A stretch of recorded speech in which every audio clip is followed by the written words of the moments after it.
Hey everyone, hi. Today we are talking about the rise and fall of Cheryl Strayed. If you are new here, then hi, welcome. I'm Shelly and I love books and reading and all things that are a part of books and reading.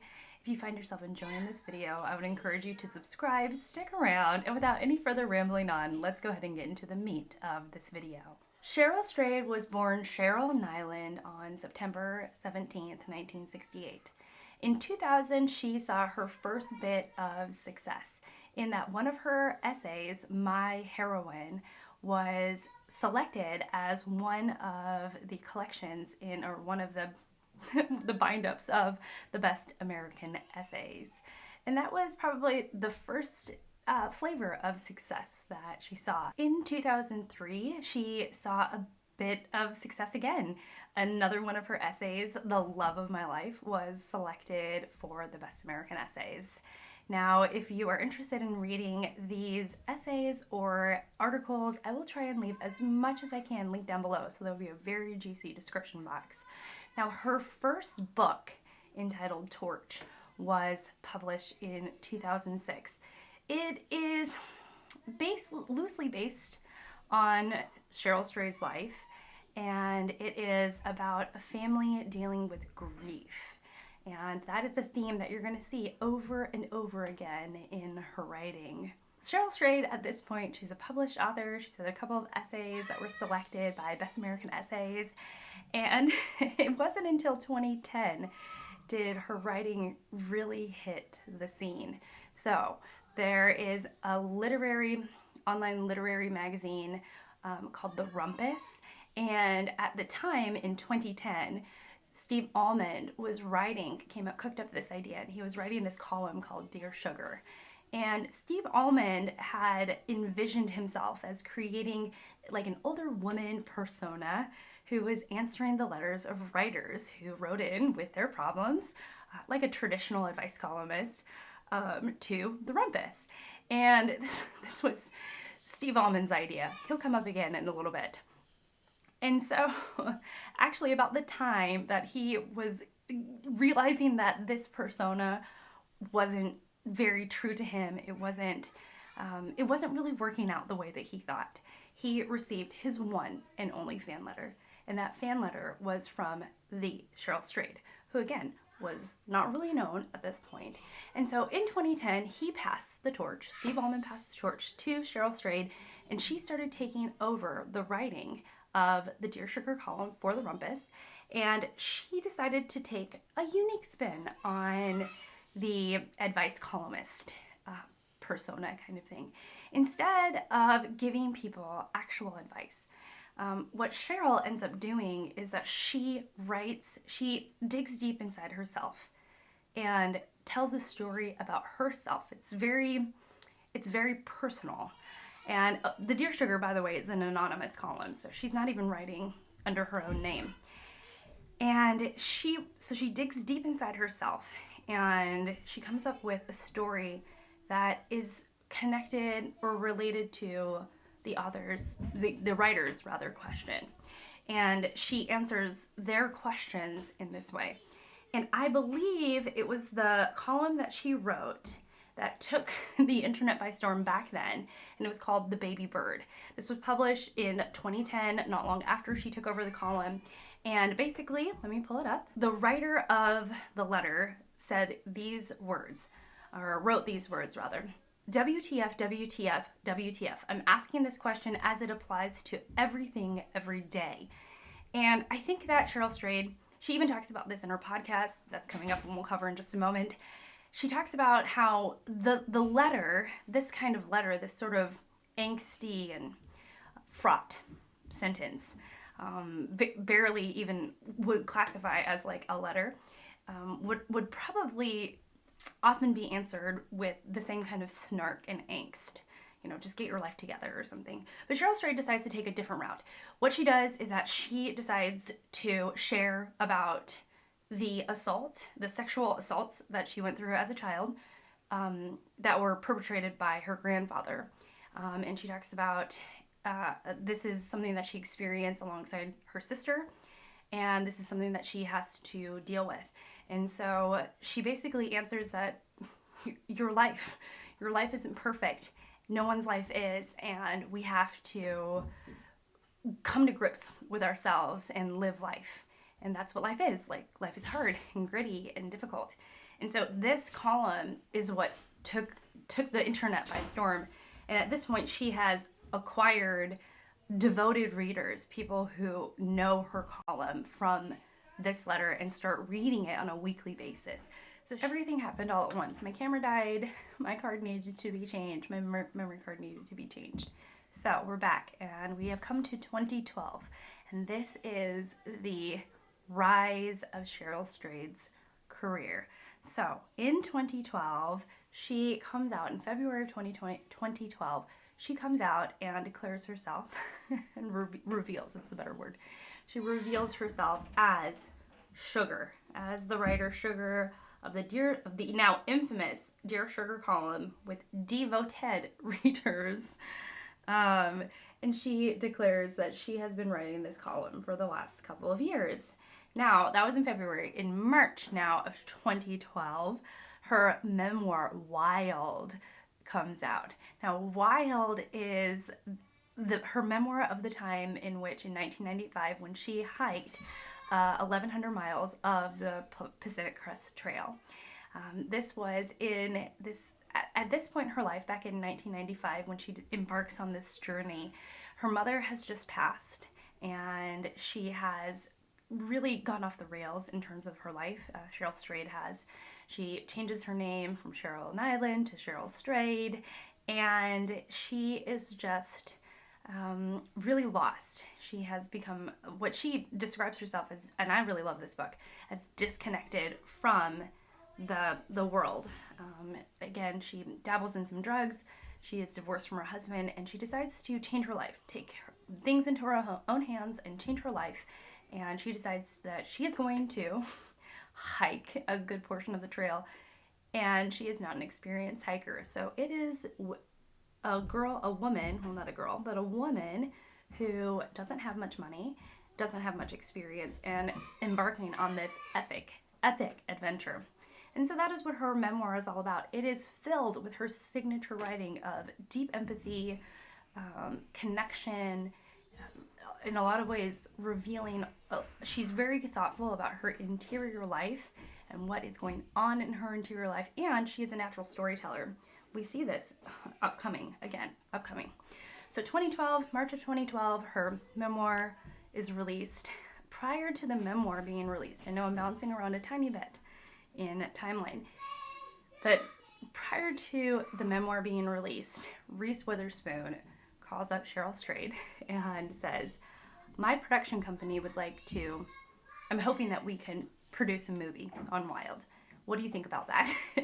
And of course, it's Reese Witherspoon, the Reese Witherspoon, who wants to turn Wild into a movie.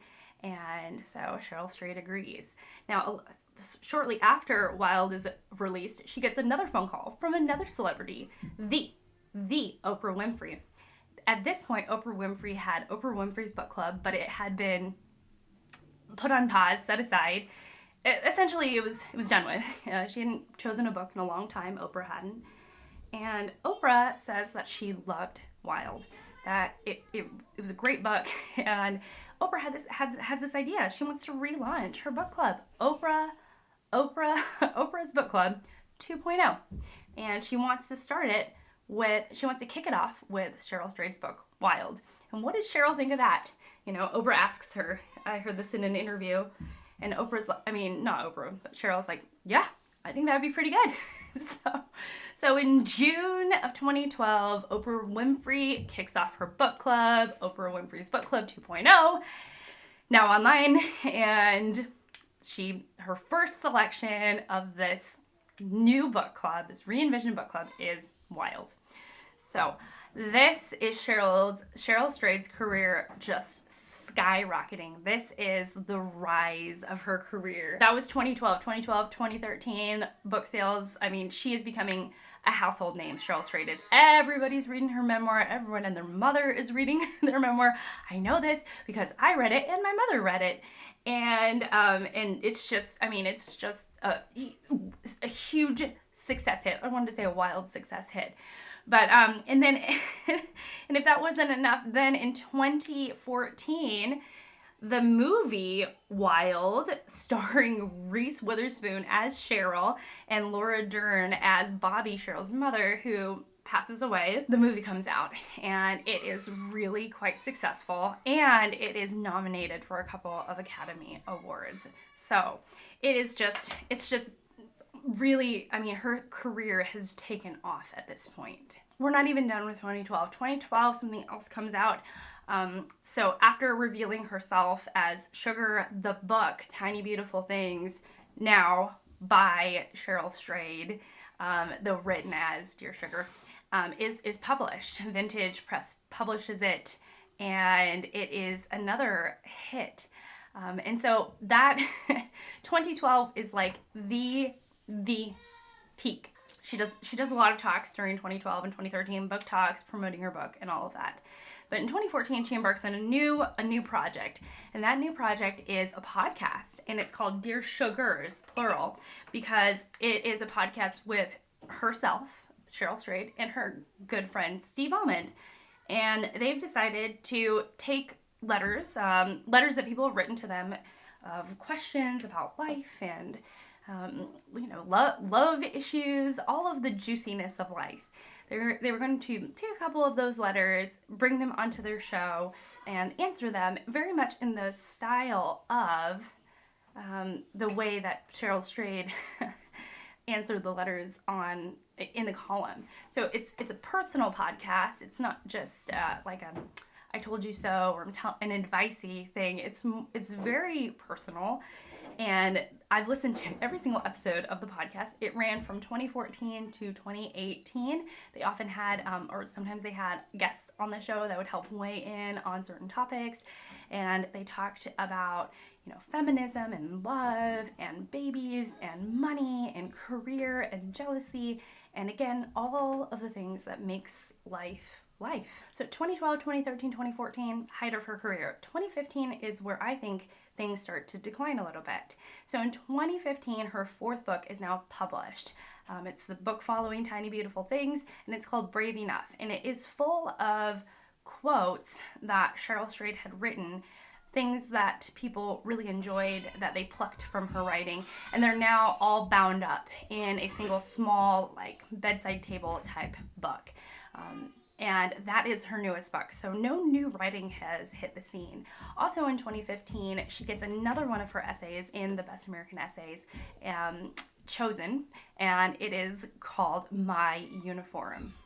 In 2015, while the Dear Sugars podcast is going on, and there is Cheryl Strayed's new book is out, Naya Vardalos, who's most known for her star role in My Big Fat Greek Wedding, she approaches Cheryl Strayed and says that she wants to turn Tiny Beautiful Things into a stage production, and that she wants to adapt it for the stage. The play ends up running from 2016 all the way through 2017 in New York City, and it is a rather successful piece of art. In 2018, Cheryl Strayed is asked to be a guest editor for the Best American Travel Writing, and she ends up guest editing that for the 2018 edition. But at this point, we haven't seen any new writing from her since her published works back in 2012. So it's been 6 years since we've seen a new book from Cheryl Strayed. Also in 2018, it is the last season of the Dear Sugars podcast with herself, Cheryl Strayed, and Steve Almond. So the show is now off air, though I think a lot of the episodes they can be rerun, like you can go back and they're either republishing them out. How do I say that? It's reruns of the show. That's what I'm saying. Or you can go back and listen to old episodes on wherever you get your podcasts, and I'll try and remember to link that down below. In 2019, Cheryl Strayed, a statue of her is built, as she's chosen of one of 10 women, and it's this project called Statues of Equality. It's in New York City, and it's to help with balancing gender. I have my notes. Balancing gender and representation in public art. Balancing gender representation in public art. That's what I was trying to say. In 2020, Cheryl Strayed pairs up with the New York company and is invited to host a podcast called Sugar Calling. The initial episode, she interviews George Saunders, the writer George Saunders, about many different things, and it ends up being a podcast about often interviewing older writers about how they are coping with life, especially since 2020 was such a big year for everybody, considering that that's when the pandemic happened. Also in 2020, because I am a nosy person, she was interviewed by the New York Times, and it's all about her reading tastes and her current reading. So in 2020, we'll go through the books together. Interestingly, this article came out before the pandemic hit the US officially, because this article was published in February of 2020.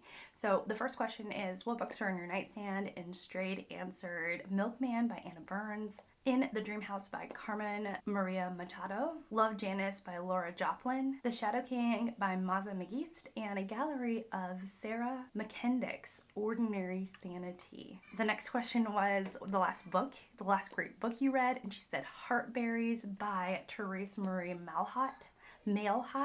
Following that question was your favorite book that no one has heard of, and she said Martha Grover's memoir and essays called The End of My Career. Of course, she had snarky answers to the questions. What do you think everyone should read by the time they're 21? And she said she doesn't believe in shoulding people. Essentially, I'm paraphrasing. And then, do you have any guilty pleasure reads? And she doesn't believe in guilty pleasures. So I really like those answers. Following that, she gets a little more serious, and it says, the last book that made you laugh. She said Mira Gerba's memoir, Mean, which I have never even heard of. Of course, the opposite of that is the book that made you cry. She said Alec Tizon's Invisible People. The last book that made her furious was Paul Tufts' The Years That Matter Most. And then it ends with the best book she's ever received as a gift, and it was a gift from her mother, and it was the collected poems of Emily Dickinson. And of course, if you've read any of Cheryl's works, her mother features heavily in those pieces of writing, and so it's not surprising that a poetry book from her mother is featured as one of the greatest gifts that she's ever received. Also in 2020, there were a couple of posts on Instagram of Cheryl Strayed saying that she is working on a new memoir and she's working on Thinking Hard. These posts came out in 2019, 2020, and of course at this point we still haven't seen a new memoir by Cheryl Strayed. And this is what I mean by the fall of her career. And I'm not saying that she's fallen from grace in the public eye or anything like that, but if you've noticed, there's no new books coming out. And actually, her 10th anniversary book of her very famous and widely read book, Tiny Beautiful Things, it now has a 10th anniversary version for which I saw her promoting on her social medias, which again is fine. It's a wonderful book full of empathy and stories. There are stories that I love from it. Personally, I've read the book a couple of times. I've actually given my copy away to a friend because I thought they would enjoy it a lot. And at this point though, now, I mean, some of my favorites, if you must know, or you have the book and you want to look them up, there is a short story about the sistership of her life, the sistership of one's life. And I really love this metaphor that she comes up with for life, and when we make decisions and how the directions of our lives can completely change, and yet the ghost of a life the ghost of a decision and where that decision could have led you, it sometimes lives in our consciousness. I don't know if that makes any sense.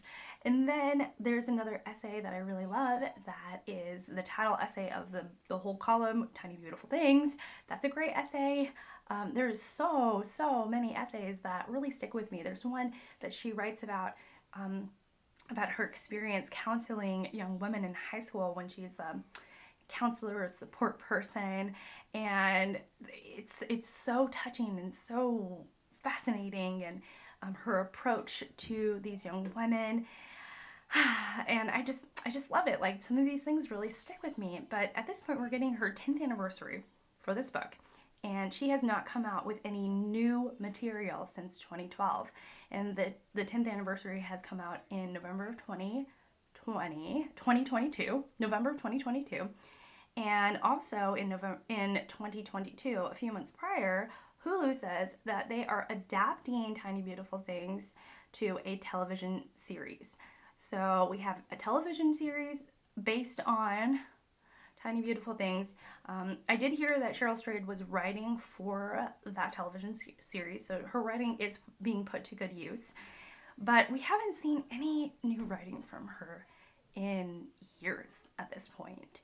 And now I have to wonder, like, the bulk of her writing was happening between 2010 and 2014, and we just haven't seen much from her since then.